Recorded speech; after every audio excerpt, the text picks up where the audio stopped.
Hi, Yvette. It's great to see you here in the store for the final review. I just wanted to know, now that I'm here and I really got to get a good look in the store, it looks amazing in here. You have such great style, and I actually want to take some of the pieces home myself.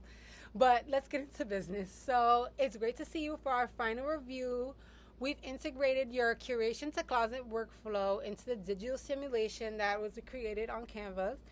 And I wanted to start by going over what I have composed so far to get your feedback and make sure that everything is looking good. I want to start with lesson one, the consignment filter. We have a scenario here where the learner is kind of presented with a Chanel bag that has chipped gold plating and has brittle, for lack of a better word, crunchy leather. So, what do you think about it? So that's a perfect example.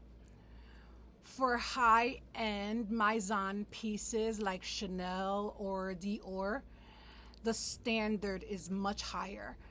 If that hardware is significantly damaged or the leather is really brittle, it moves the piece from fixable to unsellable.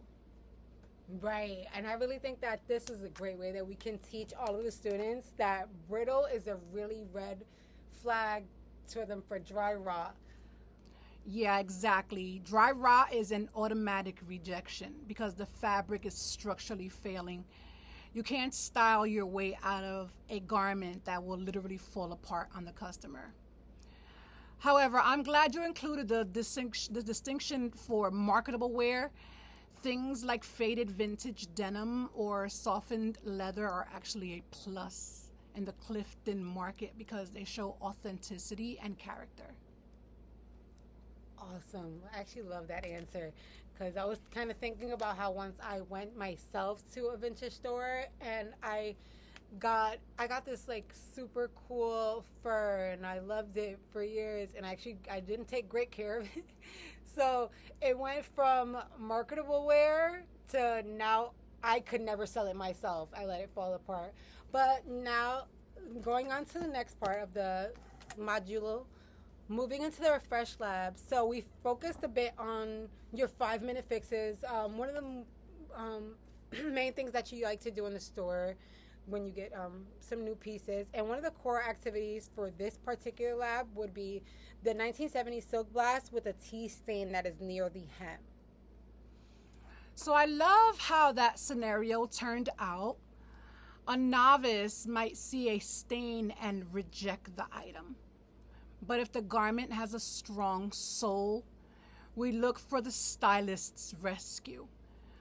Tucking that hem into a high-waisted skirt is my go-to no-sew trick. It preserves the shop's integrity while saving a beautiful vintage piece. Awesome. I actually like that. I like that because we spoke about that a few times about how to go about no sew and tucking in hems and how to just change the entire piece without really ruining it.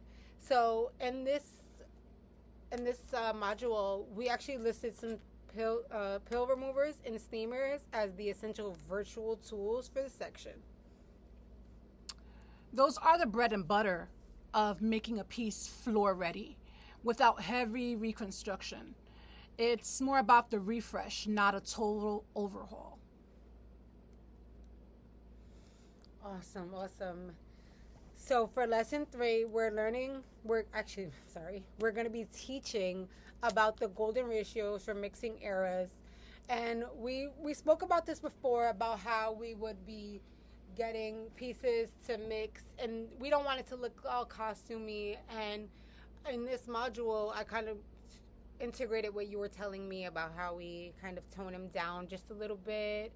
And overall, just I wanted to know what you think as you're going through this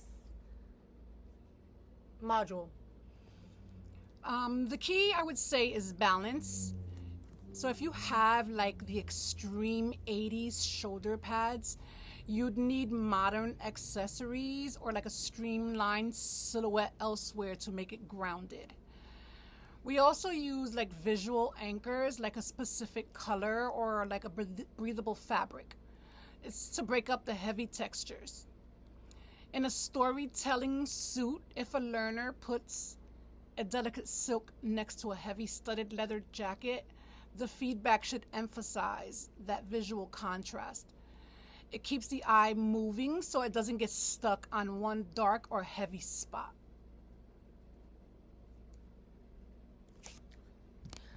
Okay, and in this, we've also included your editorial personas, such as the vintage collector versus the editorial professional, just to help them group items with a specific character in mind. So that's essential for creating a narrative rather than just a rack of clothing. Hold on. Okay.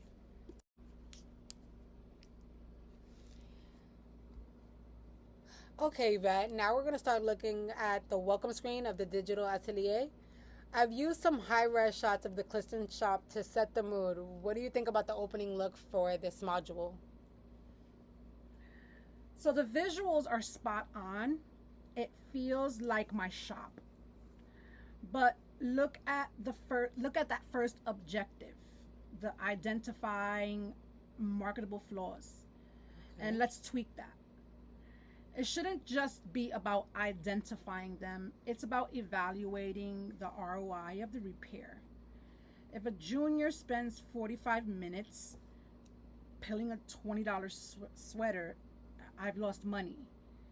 Let's make sure the module emphasizes efficiency. Okay, I'm making some notes now. Efficiency and evaluation. Now let's scroll onto lesson 1, the consignment filter. Now I'm going to click here on the Chanel bag scenario where you see the learner will see some hardware that is chipped and some brittle leather. You had a strong reaction to this in our first interview. Yeah. So seeing it on screen like this, it's perfect. But here's a tip for the feedback pop-up. If the learner chooses accept, don't just say incorrect. Say incorrect. My zone integrity is non-negotiable.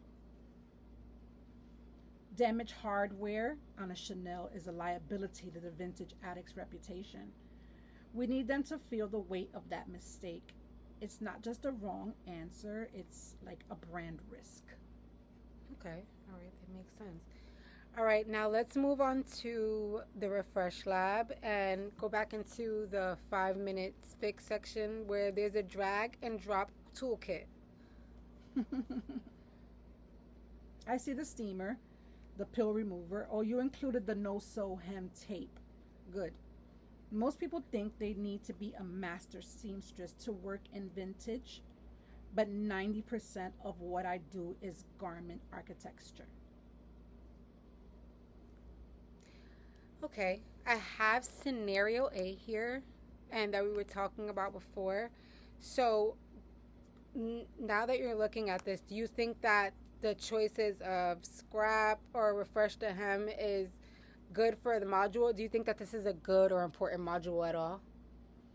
So this is the most important part of the module. That blouse, it has a soul. The print is irreplaceable. If they choose scrap, they're failing the curation test.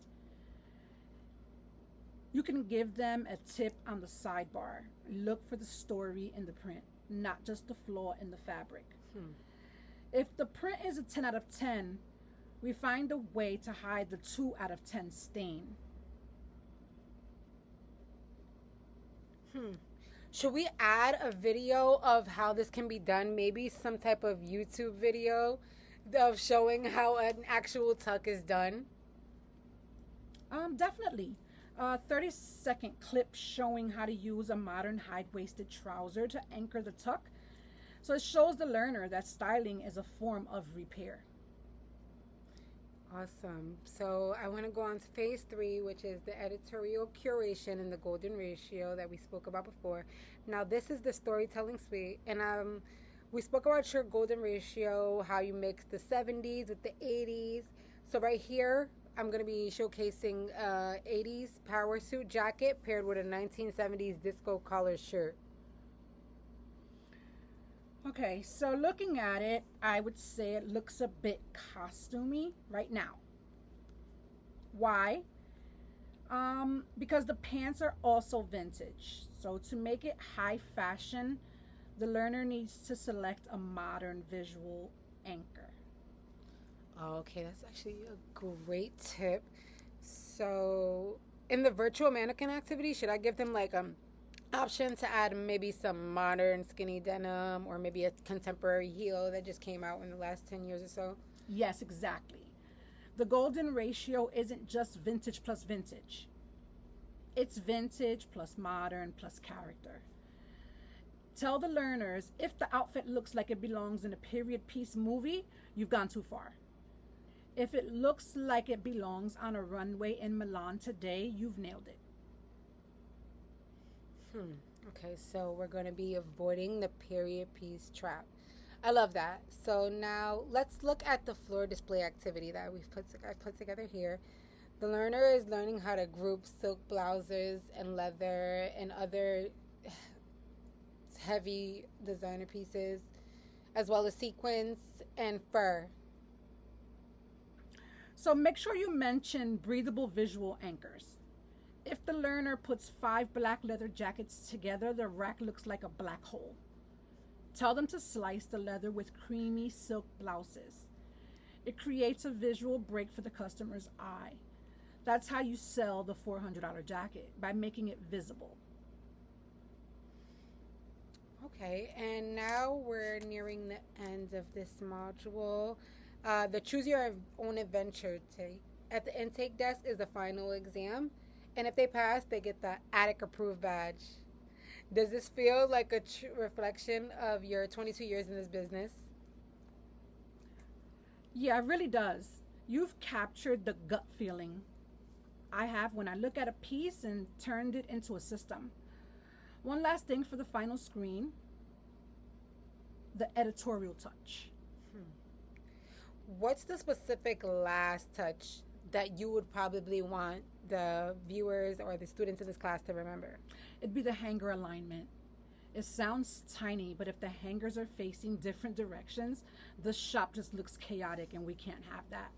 If they're all uniform, the shop looks like a gallery. It's the final bit of intentional customer experience. Add a pro tip, button at the very end about the direction of the hook.